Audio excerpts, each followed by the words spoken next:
Hello and welcome to this week's episode of NetKno, the networking show, where we talk about all things wonderful in the world of networking. And this week we're going to be talking about networking for knowledge. So this for me is the ultimate, the purest form of networking, if you will. Going to networking events for knowledge, to learn from other people, especially experts in other fields, to find out what's going on in our sector, in our region, whatever it is. Going out networking for knowledge is just blinking wonderful. The research, the academic research has shown that this is the most valuable thing that networking provides. But it's often something we don't think about. So I wanted to dedicate an episode just to networking for knowledge. And this is for you, whether or not you are starting out in your career, if you're still at school, if you are a researcher, whether you're a PhD student or an academic, and whether you're a business, and again, whether you're employed or a business owner yourself. Going out networking for knowledge can be hugely impactful for you and for the organization that you either run or that you are a part of.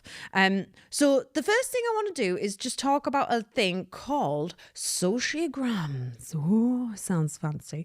But it's basically like, you know, when you do a mind map and you like write something in a circle and then you draw lines out of it and then you draw another thing in a circle that comes off of it and it all kind of maps out. Well, a sociogram is essentially a visual representation of your network and the people that are in there. So imagine each person has got their own little circle, and then we draw lines between each circle to represent who's connected to who in our network. And an activity I like to do with people when I'm doing networking training is have them to map out their existing networks. And when we look at the people in our network, what I want you to do is think about the person themselves. Yes, fantastic. But also think about their area of expertise. So if you were on Mastermind or whatever TV shows there are, phone a friend. You know when you have to phone a friend?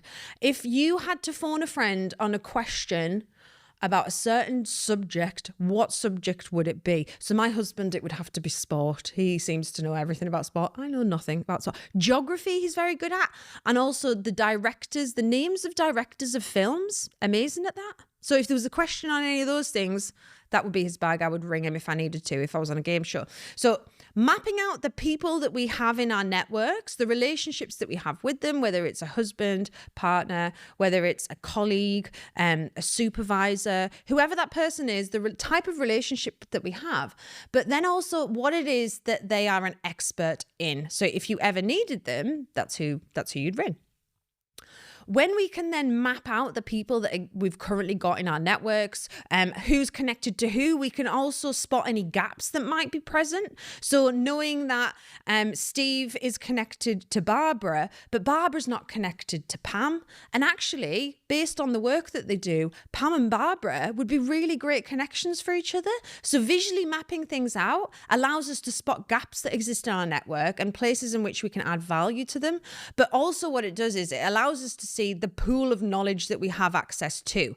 And when we take a step back from that sociogram and we look at the image that we've created, and this is something I really, really recommend you do, and you can take, just 10 minutes, get a bunch of post-its, stick them on a wall, or you could do it online, use a bit of software, Canva, whatever works for you. Pen and paper is also wonderful. Map out who you've got in your network, any connections or any gaps, fantastic. But also essentially look at what are all their areas of expertise. Is everyone that you have in your network, are they all experts in the same thing? Are they all experts in the same sector, or they're all experts in a certain methodology, or are they all based geographically in the same place? If you see patterns happening, maybe did this exercise with a group once, and one person looked at hers and she said, they're all women. Everyone in my network directly that I spend time with, that I communicate most regularly with, they're all women. So look for any patterns that you might have within your network. And by mapping it out, we're able to see things differently, more clearer, and look then for the gaps in order to create these more diverse networks to give us access to knowledge and information that's going to help us, whether you're building a business or you're doing research, whatever it is, whatever your goals are, your objectives, look for the gaps that exist in your current network. And then these are gaps that can be filled by going out and proactively looking for the people who have got different knowledge They've got different perspectives. They're based in different geographic locations. Expand those networks out to build that more rounded, diverse network that we want, that we've talked about on previous episodes. Go back and listen to them all if you've not already. That we've chatted previously about, that can just be an absolute game changer for providing additional insight, providing additional like perspective on things. Because this diversity, that's where those sparks of innovation come from. Those opportunities are open to us by creating this more broad, diverse network, especially when it comes to networking for knowledge.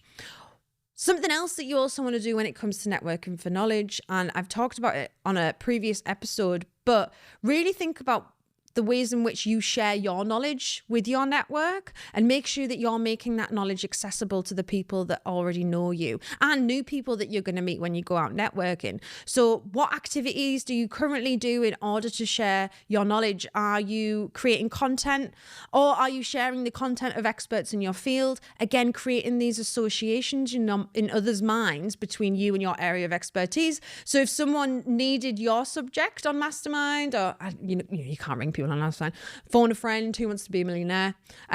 If someone needed your area of expertise, you want to be the one that they think of. So are you putting out there enough to build these associations in people's minds, so that not only are they accessing your knowledge and learning from you, you're building trust and credibility as someone who is knowledgeable, but you're also going back to the basic of adding that value to people to allow them to learn from you, so that when there is a time that they need what it is that you do, you are the person that they think of. So sharing your own knowledge, looking at what knowledge you currently have access to within your network, highlight any gaps that are missing, and then proactively go out and fill those gaps by going out, connecting, building relationships with people who are experts in those areas to create this more well-rounded network for yourself and for the knowledge that you have access to. So that is it. You've got some homework this week. I'm going to call it homework, and I'll be checking up on you. I won't be checking up. But please do go off, get a pen and paper, give yourself 10, 20 minutes, map out those sociograms. Who have you got on your network? Look through your phone. Who have you recently messaged, or look through your diary. Who have you recently had a meeting with or emailed, whatever it is. Map them all out. Who's connected to who? What areas of expertise do they all have? And then take a step back and look at any patterns that are coming up, any gaps that you could potentially see, and then start going out and networking for knowledge to make that more diverse, rounded network for yourself. Hope you've enjoyed this week's podcast. As always, make sure you subscribe, like, comment, and share. Share it with your wider network as a way of adding value to them as well.